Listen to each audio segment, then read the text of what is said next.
The Pura Karmikas across the state are on an indefinite strike which started from today at Freedom Park. They are demanding that their services be made permanent. The workers have been constantly demanding for dignified working conditions, including provision of safety equipment, post-retirement benefits, and permanency of jobs, along with other welfare measures. However, the same has been consistently ignored by the state government. Civil society members from across Karnataka have written an open letter to the Honorable Chief Minister Basuraj Bommai and urged him to meet the demands of the Pura Karmikas who are on strike.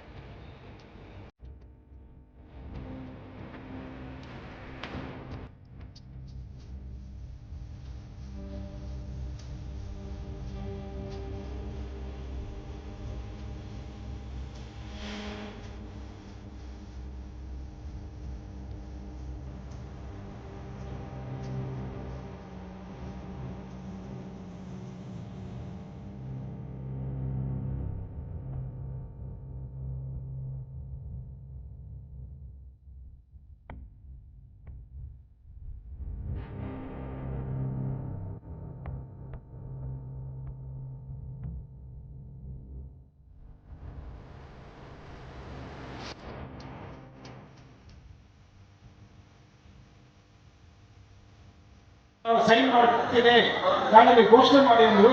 ಅದ್ರ ಪ್ರಕಾರ ನಾವು writing ಅಲ್ಲಿ ಕೊಡೋದಂತ ನಮ್ಮ ಮುಷ್ಕರವನ್ನು ಮುಂದುವರಿಸಬೇಕಂತ ಹೇಳಿ ನಾನು ತಮ್ಮ ರಾಜ್ಯದ ಎಲ್ಲ ಪೌರಕಾರ್ಮಿಕರಲ್ಲಿ, ಬಿಬಿಎಂಪಿ ಪೌರಕಾರ್ಮಿಕರಲ್ಲಿ ಮತ್ತು ಮೇಸ್ತ್ರಿಗಳಲ್ಲಿ, ಸೂಪರ್ವೈಸರ್ಗಳಲ್ಲಿ, ಕಾರ್ಮಿಕ ಬಂಧುಗಳಲ್ಲಿ ನಾನು ಮನವಿ ಮಾಡ್ತಾ ಇದ್ದೇನೆ.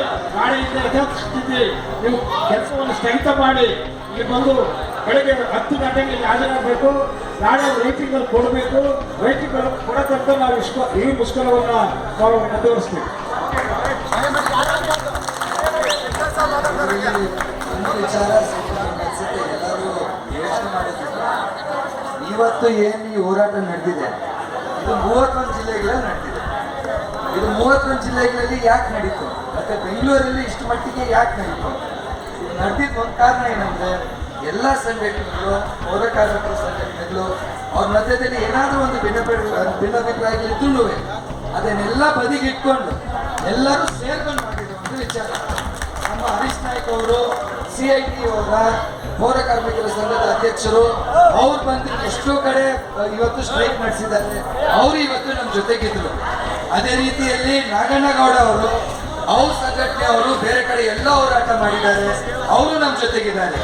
ನಮ್ಮ ರಾಮಚಂದ್ರ ಅವರು ಬಳ್ಳಾರಿ ಏನು ಹೋರಾಟ ಮಾಡ್ತಿದ್ದಾರೆ, ಅವರು ನಮ್ಮ ಜೊತೆಗಿದ್ದಾರೆ.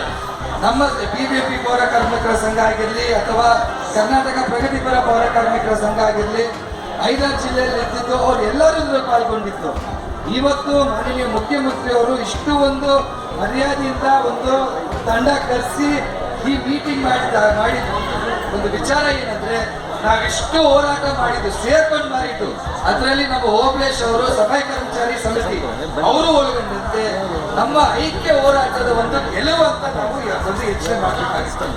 ಸೊ ನಾಳೆನೂ ಮುಖ್ಯಮಂತ್ರಿಗಳು ಅವ್ರು ಹೇಳಿದ್ರು, ನಾನು ಬರ್ಕೊಡ್ತೀನಿ, ನನ್ನ ಸೈನಲ್ಲೇ ಬರುತ್ತೆ, ನಾವು ಅದನ್ನು ಒಪ್ಕೊಂಡ್ವಿ, ನೋಡ್ ಕಳಿಸಿ ನಿಮ್ಮ ಮಾತನಿಗೆ ನಾವು ಬೆಳೆ ಕೊಟ್ಟೇ ಕೊಡ್ತೀವಿ. ಒಂದು 3 ತಿಂಗಳು ಒಳಗಡೆ ಎಲ್ಲಾದ್ರೂ ಕಾಯಂ ಹಾಕಿ ಅಲ್ಲಿ ತಕ್ಕ ಸಮಾನ ಕೆಲಸಕ್ಕೆ ಸಮಾನ ವೇತನ, ಡ್ರೈವರ್ಸು, ಲೋಡರ್ಸು, ಕ್ಲೀನರ್ಸು ಅವ್ರಿಗೆ ಕಾಯಮಾತಿ ಮಾಡಕ್ಕೆ, ನೇರ ಪಾವತಿ ಮಾಡಕ್ಕೆ ಒಂದು ಸಮಿತಿ, ಮತ್ತೆ ನಮ್ಮ ಪೌರ ಕಾರ್ಮಿಕರ ಮಕ್ಕಳಿಗೆ ಶಿಕ್ಷಣ, ವಸತಿ ಮತ್ತೆ ಮಹಿಳೆಯರು ಜಾಸ್ತಿ ಯಾರು ನಮ್ಮ ಪೌರ ಕಾರ್ಮಿಕರು ಮಹಿಳೆಯರಿದ್ದಾರೆ ಅವ್ರಿಗೆ ಹೆರಿಗೆ ಎಲ್ಲ ಒಂದು ಸವಲತ್ತುಗಳು ಕೊಡಕ್ಕೆ ಒಪ್ಕೊಂಡಿದ್ರು. ನಿಜವಾಗ್ಲೂ ಅದೊಂದು ಶ್ಲಾಘನೀಯ ವಿಚಾರ. ನಾಳೆ ತನಕ ನಾವು ಕಾದ್ ನೋಡೋಣ. ಈಗ ಆದೇಶ ಕಾಪಿ ಬರಲಿ, ಈ ಲೆಟರ್ ಬರಲಿ, ಅದನ್ನೆಲ್ಲ ನೋಡ್ಕೊಂಡು ನಾವು ಅವಾಗ ನಮ್ಮ ಹೋರಾಟ ಏನ್ ಮಾಡ್ಬೋದು ಅಂತ ಒಂದು ತೀರ್ಮಾನ ತಗೋಬಹುದು. ನಮ್ಮ ವಿನಂತಿ ಇರೋದು ನಮ್ಮ ಕರ್ನಾಟಕ